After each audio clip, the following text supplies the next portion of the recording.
Virginia Union, number 34, Charles Oakley. Just barreled in from behind.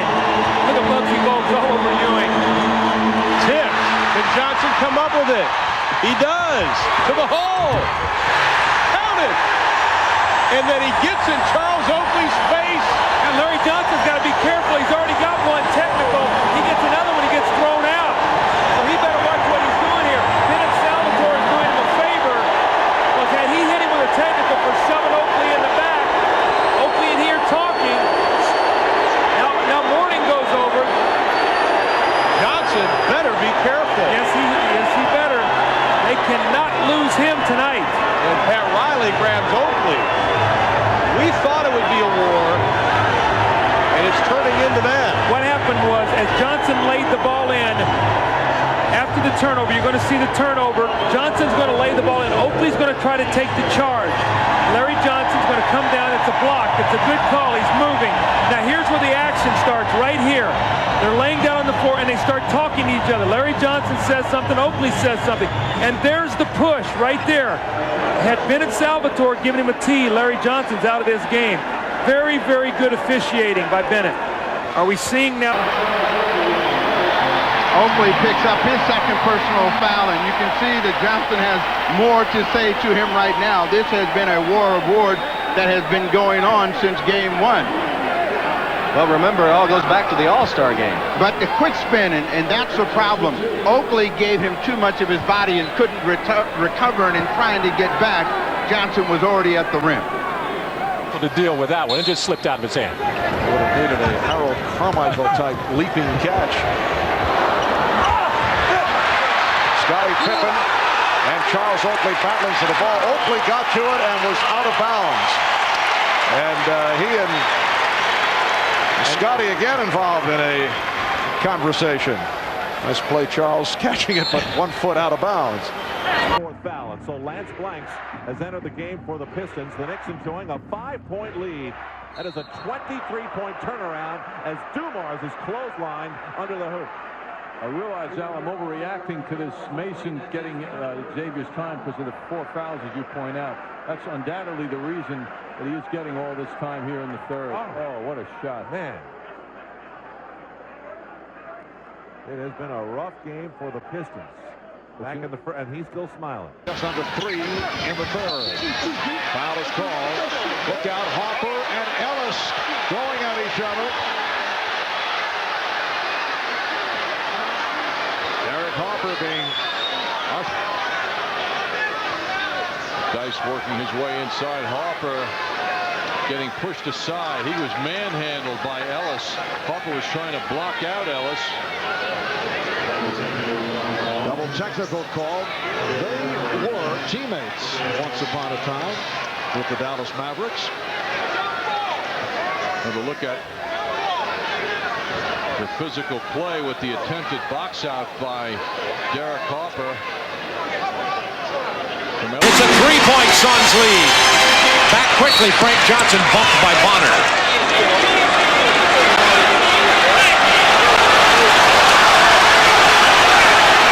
Some tempers flaring. Remember, the last regular season matchup between these two teams was what they called the Brawl game that involved Starks and Dark Rivers and Greg Anthony coming by.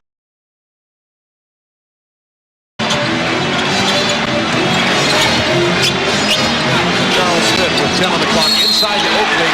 Oakley is held, and uh-oh, look out, Oakley and Green.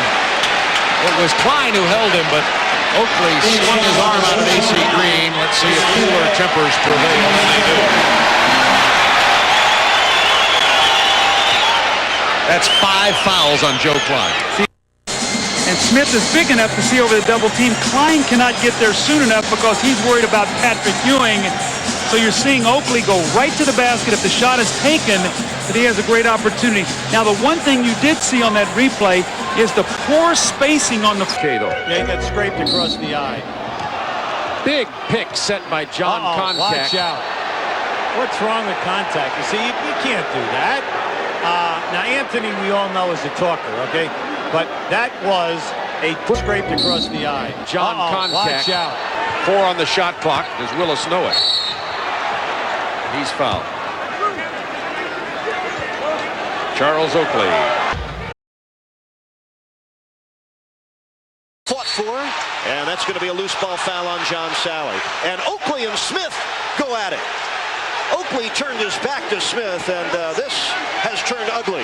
Mason in the middle, and a melee has broken out down at end court. Players don't want to go on the floor. Players off the bench don't want to get involved in this. That's an automatic fine, and they can do no good. Patrick Ewing in the middle, so is Kevin Lockery and Pat Riley. John Sally doing a nice job of reeling Steve Smith out of trouble. Smith is unbelievably upset. I'll tell you what happened. After Smith missed the three, they called a loose ball foul. Steve got the rebound, whistle had blown. He tried to slam dunk it. I think Oakley stuck a shoulder into him as Smith descended. They will sort it out, and we will keep you up to date. Let's see if we can get a look at this as Pat Riley tries to get Rolando this ball, tries to take it hard, and you see Oakley stick his hand in Smith's chest. And Charles Oakley simply turned his... Charles Oakley, he'll hammer you, and then He uses the right hand. hard driving move by Pippen. Colliding with Oakley. Oakley just shoved Pippen. You know, Pippen was waiting for Oakley to help him up. Charles looked at him with disdain and then shoved him. Tremendous agility. Back to a one-point game, 51-50 Atlanta, 7:30 remaining, third quarter. Away from the ball, a whistle from Greg Willard. A little pushing and shoving between. Willard said, give me the ball. So Forte steps in.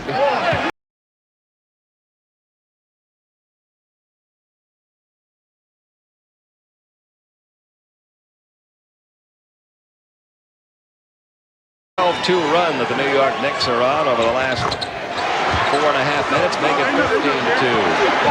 8 points for Charles Smith. Hawks down by 5. They need to get going offensively. Should put that one out of the wardrobe. Final minute, Knicks up 85-81. Derek Harper at the line. Check out Oakley in the face of Sherman Douglas, who goes down writhing in pain, but the play moves on. Oakley moves over, draws his man, dishes down. Hubert Davis hitting everything, including the three to put it away. He makes 10 of 11 shots, gets the chest butt. He hit all 5 of his threes, and Douglas didn't even see it. And the more of the pain was they lost at home to the Knicks, 90-83. Hit with the ball bouncing above it, and that should have been offensive goaltending. And Mourning fouls him out a little bit. And they're going to do something now. As we said, Oakley has 5 flagrant fouls. He picks up number 6. He then would be dismissed for the next game. He can finish this game. That's right. He has 5 points already. If he gets his next flagrant, a flagrant 1, that would give him 6. Automatic suspension. Oakley goes to the line. A couple of big bodies banging on that one. Foul on Mourning was his second. See, he bothers you. When he first came in the league from Virginia Union, he was Division II Player of the Year. He had that body. He came in, he averaged 13 rebounds 2 straight years when he was in Chicago. Then when he was traded here, because of the pace that they played at and that, he'll went right around Ewing and coming over helping out as Oakley, and he commits the foul. Now, right there, you got to love Oakley. Tommy Wood earlier. Nunez, and here comes a technical. And Larry's got to be careful. He and Oakley are shoving. That's right. Larry into the paint, get around. Now, right here, you're going to see this. Mason tried. And Oakley fouled him, and he's really upset. Oh, my. Could be a technical. Jake, it's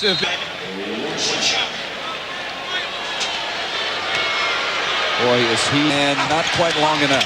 As Oakley battling for the ball as they hit the deck, both he and Mourning. And Oakley says, get up yourself. I'm not going to help you up right now. That shows you the competitiveness of these two guys. Oakley has... Well, the Miami Heat led by 5 at 36-31, but the Knicks end the second quarter on a 25-11 run. And at the half, it's the Knicks 56 and Miami 47. They are mixing it up as they walk off the court behind the Knick bench. Oh my, Matt Kiger, Grant Long, Charles Oakley all in the middle of it. And finally, order is restored. Never a dull moment here in New York. They roar in approval here at the Big Apple.